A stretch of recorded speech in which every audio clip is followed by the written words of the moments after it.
일주일째 산불이 잡히지 않고 피해가 걷잡을 수 없이 커지고 있습니다. 산불 진화 헬기가 추락하는 사고까지 생겼고 어제까지 26분이 돌아가셨습니다. 국민의 생명과 안전을 지키는 것이 정치가 해야 할 일입니다. 민주당은 당 차원의 대규모 산불 피해 지원 TF를 구성해 산불 진압과 이재민 지원, 피해 복구와 재발 방지 대책 마련에 적극 나서겠습니다. 한덕수 총리에게도 촉구합니다. 헌재 결정에 따라 즉각 위헌 상태를 해소하고 국가 재난 극복에 힘을 모읍시다. 국회가 헌법재판관을 선출 동의안을 가결한 지 오늘로 92일째, 헌법재판소가 마은혁 재판관 위임명이 위헌이라고 결정한 지 29일째입니다.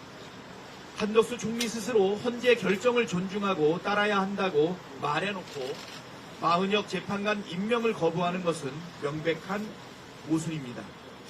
임명에 10분이면 충분합니다. 적어도 금주내에는 위헌 상태를 해소하고 국가재난 극복에 여야정이 힘을 모아 총력 대응해야 하지 않겠습니까? 즉시 위헌 상태를 해소하고 국력을 모으는 데 힘을 쓰길 다시 한번 촉구합니다. 헌법재판소도 해야 할 일을 즉시 하십시오. 내란 종식은 대한민국의 존립과 국민의 생사를 결정하는 중대 사안입니다. 헌법재판소의 내란 숙의 윤석열 탄핵 심판 선고가 지연되면서 국민적 불안과 사회적 혼란, 경제적 피해가 기하급수적으로 커지고 있습니다.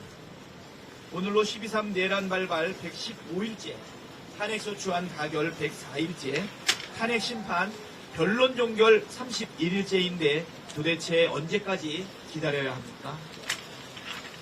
선고가 늦어지면 늦어지는 이유라도 밝혀야 하는 것 아닙니까?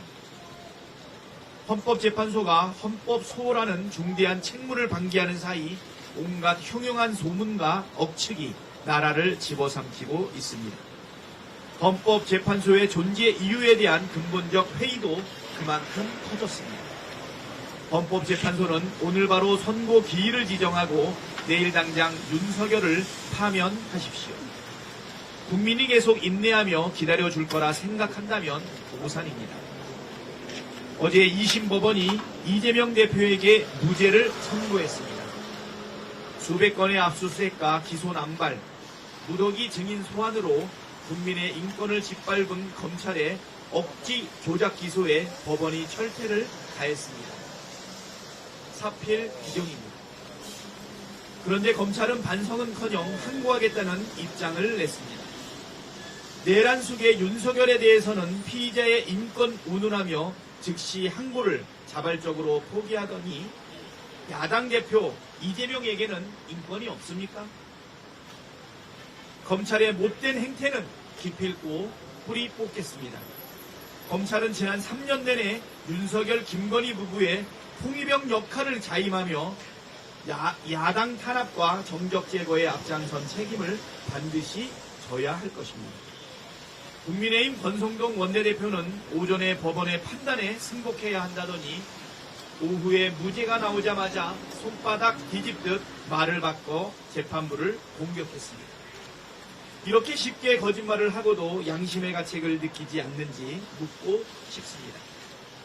헌법재판소 선고 결과에 승복하겠다는 말도 새빨간 거짓말이었습니까? 앞으로 권성동 대표가 콩으로 매주를 쓴다 해도 아무도 믿지 않을 것입니다. 부끄러운 줄 아십시오. 이상입니다. 예, 다음은 진성준 정책위 의장님의 발언이 있겠습니다. 초대형 산불로 인해서 최악의 국가 재난 상황이 지속되고 있습니다. 벌써 26분의 국민이 희생됐고 대피 인원만 2만 4천여 명에 달합니다. 산불로 소중한 생명과 삶의 터전을 잃은 모든 분께 깊은 애도와 위로를 전합니다. 정부 당국이 총력 대응을 하고 있다고는 하는데 산불의 확산 속도를 따라잡지 못하고 있습니다. 지리산과 대구 달성, 전북 무주로까지 번졌고 국가유산도 15건이 피해를 입었습니다. 국가적 차원의 대응이 절실합니다. 무엇보다 인명피해가 발생하지 않도록 선제적인 대피 조치와 추가 피해를 막기 위한 실효적인 대책에 만전을 기해야 할 것입니다. 어제는 진화용 헬리콥터가 추락해서 70대 조종사 한 분이 목숨을 잃었습니다. 그 헬기는 지방자치단체가 임차한 것으로 기체의 나이가 30년이 된 노후 기체였다고 합니다. 정확한 원인을 조사해야겠지만 진화용 헬기 노후화와 정비 문제는 어제 오늘 일이 아닙니다. 2023년 기준으로 산림청이 보유한 헬리콥터 47대 중에 기령이 20년을 초과한 헬리콥터가 31대 66%였습니다. 30년 초과 헬기도 9대에 달했습니다. 2013년에서 2023년까지 산불 진화 중에 헬리콥터가 추락한 사례는 10건으로 연평균 한 대꼴입니다. 이런 상태로는 점차 대형화, 장기화되고 있는 산불에 제대로 대응할 수가 없습니다. 민주당은 충분한 대책과 재발 방지를 위해서 산불 추경을 추진하겠습니다.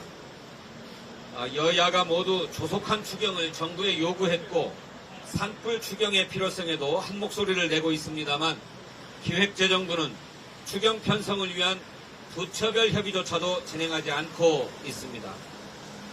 계엄으로 경제와 민생이 어려운데 설상가상으로 산불로 인한 인명, 재산 피해도 점차 커지고 있습니다. 책임이 있는 정부라면 먼저 나서서 추경안을 내놔야 할 것 아닙니까? 국민의힘은 더 가관입니다. 산불을 빌미로 예비비 2조 원을 복원하겠다고 으름장을 놓습니다. 이미 행정안전부의 재난대책비가 3,600억 원이 편성되어 있고 산림청의 산림재해 대책비도 1,000억 원이 편성되어 있습니다.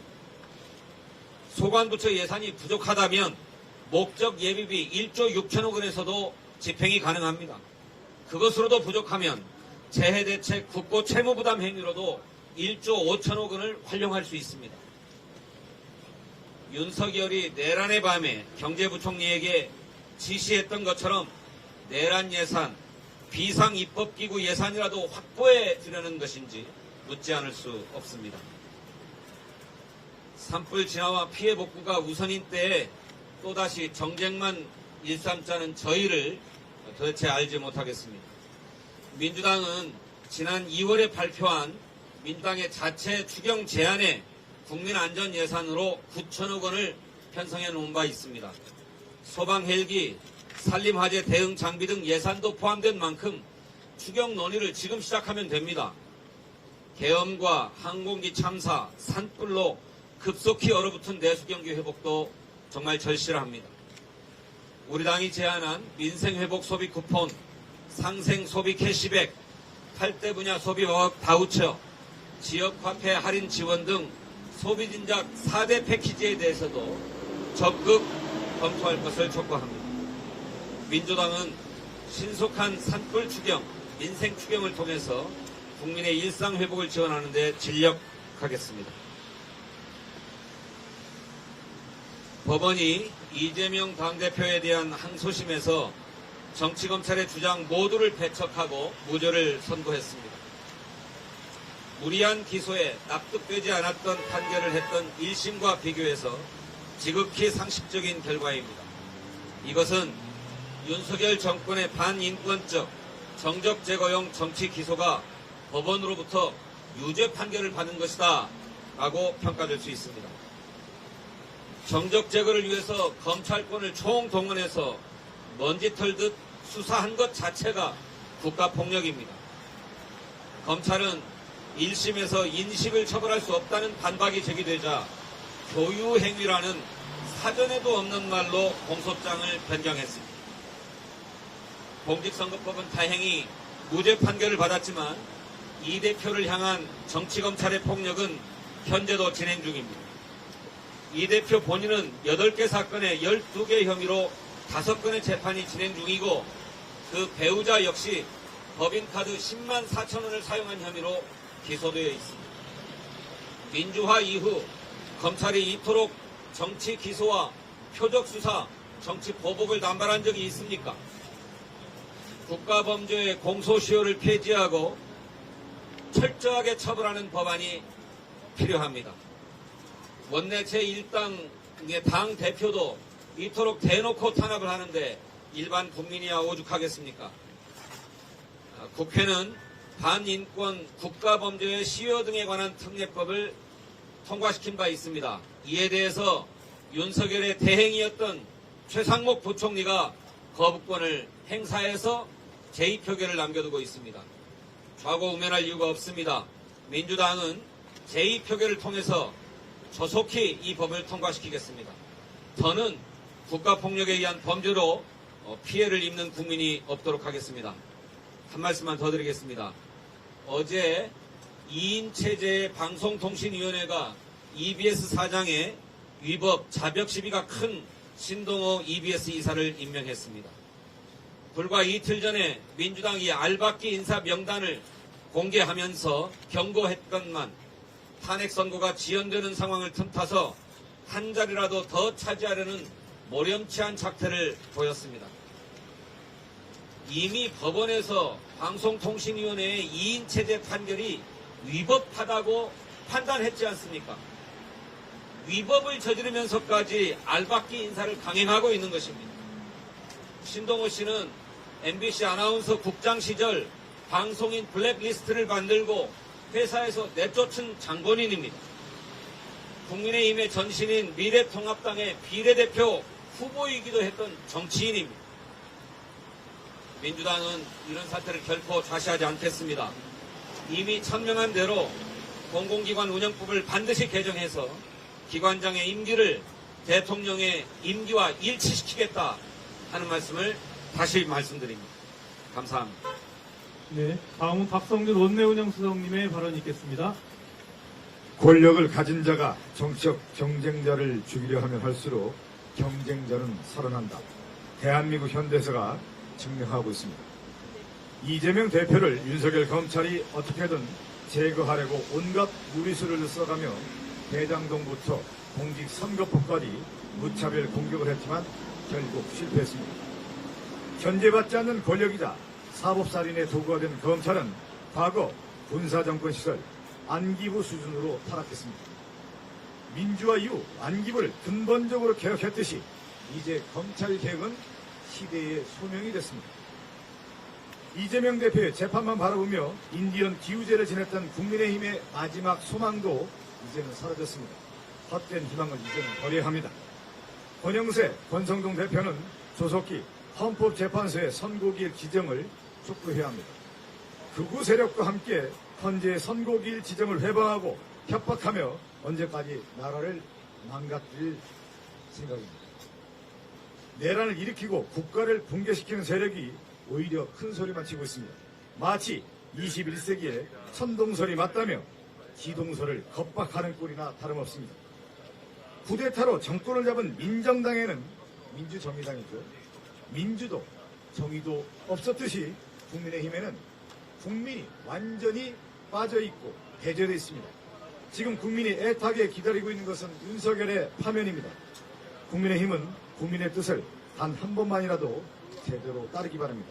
계속 그런 식으로 내란 속에만 비유한다면 과거 민주정의당, 민정당의 전철을 받게 될 것입니다. 국민의힘 눈치만 보며 시간 끌기 작전에 동참했던 한덕수 총리에게 경고합니다. 당장 마은혁 재판관을 임명해야 합니다. 국민의힘 요구대로 시간을 끌어줬지만 이제 더 이상 끌 명분도 실익도 없습니다. 당장 오늘 마은혁 재판관을 임명해야 합니다. 8인의 헌법재판관에게도 호소합니다. 내란 수계가 탄핵된 지 시간이 너무 지났습니다. 헌정수의 마지막 보루인 헌법재판소가 헌정 중단과 국가적 위기를 계속 방치한다면 국민의 질타가 더욱더 커지고 걱정하는 목소리가 더욱더 커질 수밖에 없습니다. 그리고 비판이 더욱더 거세질 수 있습니다. 더 이상의 비판을 듣지 말고 신속히 결정을 해야 합니다. 국민은 지금 헌재만 믿고 있습니다. 국민의 여망을 저버린 헌법재판소가 되지 않아야 됩니다. 8명의 헌법재판관의 손에 대한민국의 운명이 걸려 있습니다. 더 이상 혼란을 방치하지 마십시오. 이상입니다. 네, 다음은 한정희 외교통일위원회 위원님의 발언이 있겠습니다. 네, 국회 외교통일위원회 소속 서울 강서구 국회의원 한정희입니다. 민감국가 지정에는 정말 민감하지 않았던 외교부가 심우정 검찰총장은 이 자녀 채용에는 아주 세심하고 민감하게 반응을 한 것으로 드러나고 있습니다. 관련해서 발언을 하도록 하겠습니다. 저는 지난 24일 국회 외통위 전체 회의에서 심우정 검찰총장 자녀의 외교부 채용 특혜 의혹을 제기했습니다. 하루 뒤인 지난 25일 심우정 검찰총장은 대검을 통해서 입장을 밝히면서 자신의 장녀는 대한민국의 모든 청년들과 같이 본인의 노력으로 채용 절차에 임했고 경력 요건 등 모든 자격 요건을 충족했다면서 강한 유감을 표명했습니다. 심우정 검찰총장의 해명은 특혜 채용 의혹을 해소하기는커녕 의혹을 확신으로 만들어 주었습니다. 지금부터 심 총장의 거짓 주장과 해명을 크게 세 가지 쟁점으로 나누어서 국민 여러분께 특혜 채용 의혹을 소상히 설명드리도록 하겠습니다. 첫째는 검찰총장의 장녀가 국립외교원 연구원 채용 과정에서 자격 요건을 충족했다는 것은 명백한 거짓입니다. 국립외교원 연구원 채용 당시에 지원 자격 요건은 해당 분야의 석사학위 소지자 또는 학사학위 소지 후 2년 이상 관련 분야 근무자였습니다.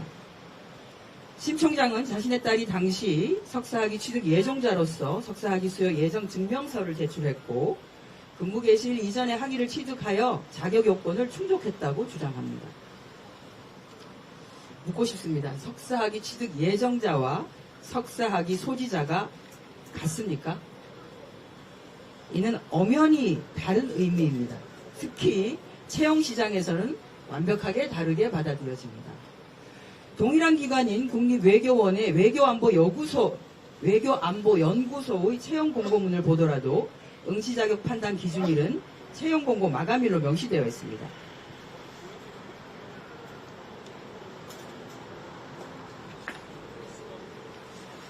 이 기준에 따르면 심 총장 딸은 채용 공고 마감일인 2024년 2월 5일까지도 석사학위 소지자가 아닙니다.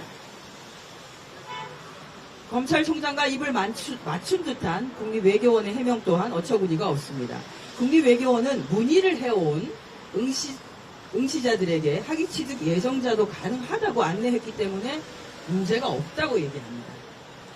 8,000명이 넘게 채용 공고를 조회했는데 전화로 학위 취득 예정자도 응시 자격이 있나요? 라고 문의한 사람이 몇 명이나 될까요? 국립외교원은 이 질문에 대해서 답변을 하지 못했습니다. 아마도 대다수 석사 졸업 예정자들은 공고문을 보고 신청을 포기했을 것입니다.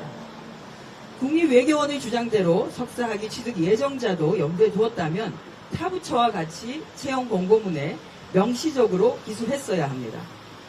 또 다른 정부기관인 국가유산청의 국립고궁박물관의 공무직 채용 공고문을 보시면 석사학위 취득 예정자까지로 지원자로 인정하는 경우에는 이렇게 졸업 예정자를 포함한다라고 채용 공고문에 명시적으로 표시해 둡니다. 국립외교원 기간제로 8개월을 근무한 심우정 총장의 자녀는 올해 2월 말 외교부 본부에 연구원으로 정년 보장 직종인 정규직에 최종 합격하여 신원조회가 끝나면 외교부 본부에서 근무하게 됩니다. 검찰총장의 나파 찬스가 아니었다면 불가능한 외교부의 조력이 있었기에 가능할 것입니다. 두 번째 의혹입니다. 외교부는 올해 1월 3일 경제 분야 석사학위 소지자를 대상으로 공무직 연구원 채용 공고를 내 최종 면접까지 진행했지만 석연치 않은 이유로 응시자를 불합격 처리했습니다. 이후 2월에는 심 총장의 자녀가 전공한 국제정치 석사 소지자로 해당 전공을 바꾸는 등 심 총장 자녀 맞춤형 채용 공고를 냈습니다. 외교부는 지원자가 적어서 전공 분야를 바꿔 재공고를 냈다고 해명하지만 그간의 선례들을 보면 지원자나 적격자가 없는 경우는 기한을 연장해서 재공고를 하지 전공 분야를 바꾼 사례는 없습니다. 현재까지 확인된 바로는 심우정 자녀 채용이 유일합니다.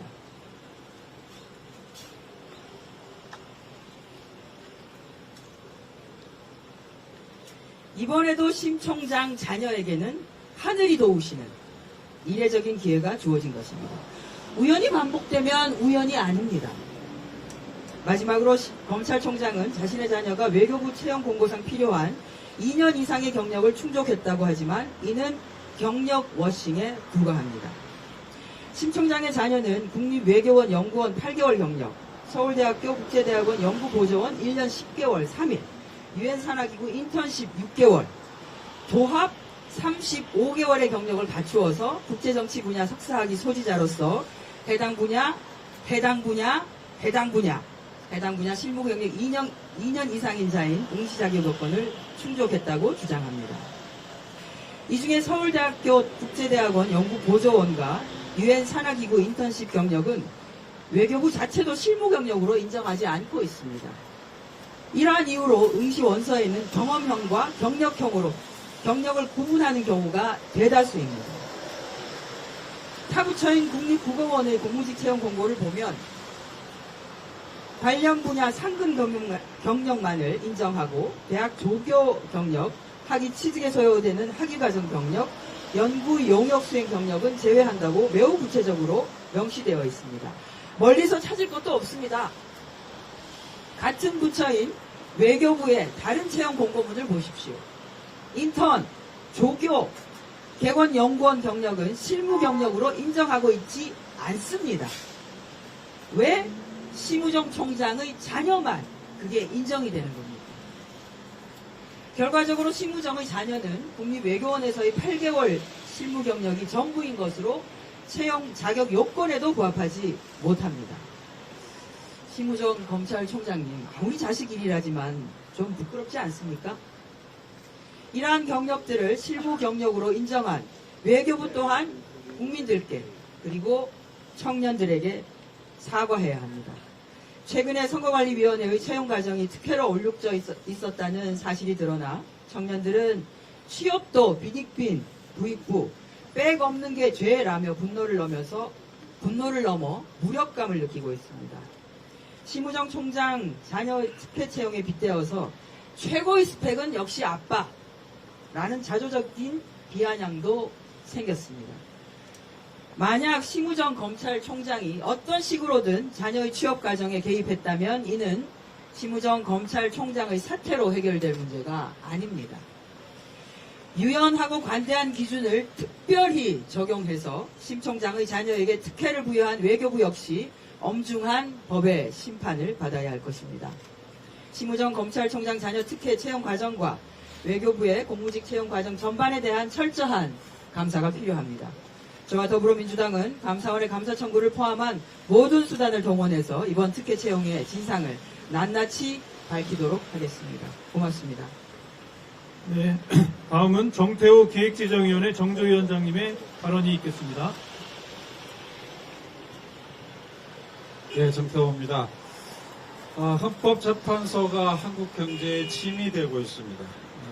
헌법재판소의 탄핵 선고가 지연됨으로 인해서 정치적 불확실성이 더 확대되고 이것이 한국 경제 심리를 위축시키고 또 성장률 전망에 악영향을 미치고 있습니다.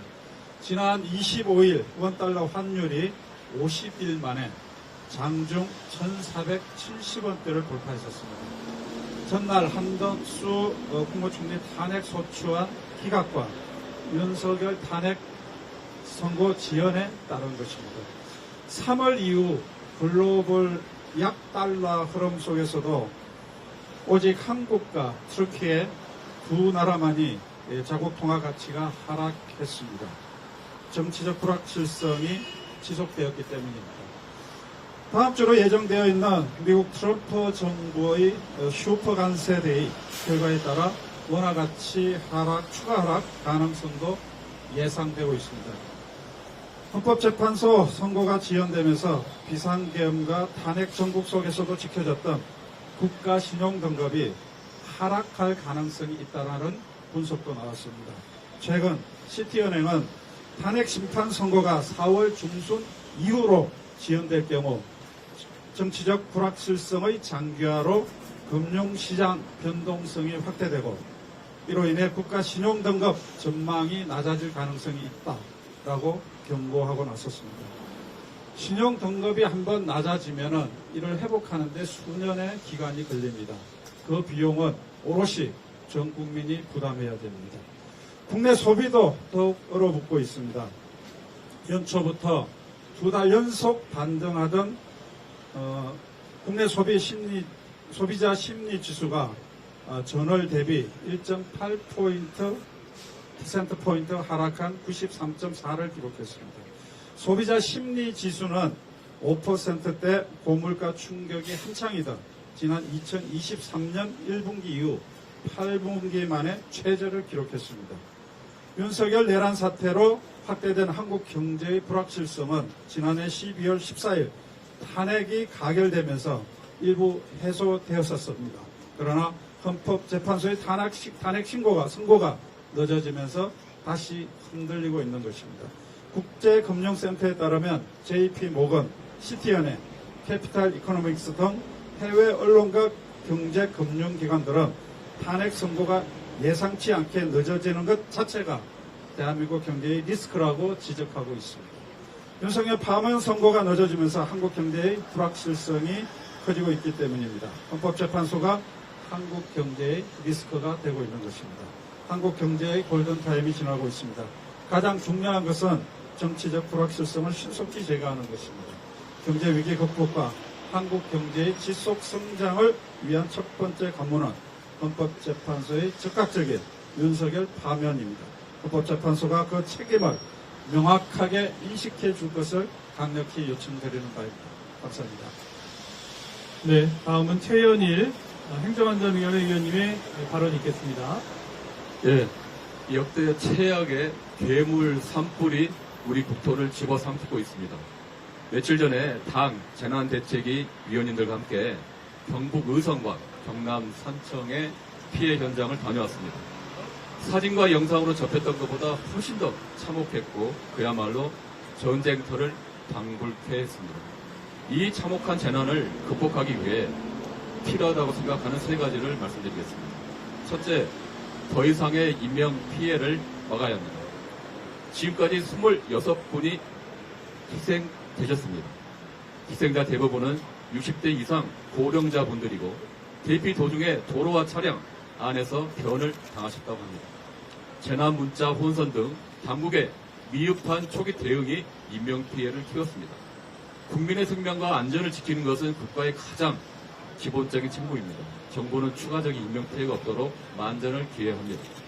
연로한 어르신들이 신속하고 안전하게 대피할 수 있도록 경찰, 소방 등 모든 행정력을 총동원해 주시기 바랍니다. 둘째, 피해 지원에 사각지대가 있어서는 안 됩니다. 갑작스러운 화재로 삶의 터전을 잃은 이재민들이 임시 대피소에서 불편하고 힘겨운 나날을 보내고 계십니다. 음식 등 물품 부족으로 애타게 지원을 호소하시는 분들도 있습니다. 국민이 삶의 터전으로 돌아갈 수 있게 지원한 것은 국가의 책무입니다. 정부는 가용 예산과 자원을 총동원해 피해 지원에 단 한 명의 사각지대도 생기지 않도록 해야 합니다. 특별 재난 지역 지정을 적극 확대하고 창녕군과 같이 아직 특별 재난 지역으로 지정되지 않은 지역의 인명 피해에 대해서도 신속한 지원 대책을 마련해야 합니다. 행안부는 재난 대책비와 예비비를 최대한 집행하고 지자체에는 특별 교부세를 과감하게 지원해 주시기 바랍니다. 기재부는 산불 피해 복구와 이재민 지원을 위한 추경안을 서둘러 편성해 주시기 바랍니다. 셋째, 산불 대응 체계를 전면 재정비해야 합니다. 이번 참사를 수습한 뒤에는 지금까지 드러난 재난 대응의 구조적인 문제점을 확실하게 바로잡아야 합니다. 산불 진화 인력을 확충하고 전문성을 체계적으로 강화해야 합니다. 현재 산불 진화대원 평균 연령이 61세로 고령화가 심각합니다. 지급 장비도 턱없이 부족합니다. 대형 소방 헬기 확충은 시급한 과제입니다. 현재 산림청에는 7대뿐인데 그나마 2대는 정비 중이라고 합니다. 이대로는 대형 산불에 제대로 대응할 수 없습니다. 산불 경보와 대피 시스템도 대폭 정비해야 합니다. 산불 접근에 필요한 인도 확충, 나무를 솎아내는 감벌 확대 등 근본적인 산림 관리도 개선이 필요합니다. 마지막으로 이번 산불로 안타깝게 목숨을 잃으신 고인들의 명복을 빕니다. 유가족 여러분께도 깊은 위로의 말씀을 드립니다. 그리고 재난 현장에서 산불과 사투를 벌이고 계시는 모든 분들께 진심으로 감사드리며 무엇보다 안전에 각별히 유의해 주시길 당부드립니다. 네, 그럼 이상으로 제35차 정책조정회를 모두 마치겠습니다. 감사합니다.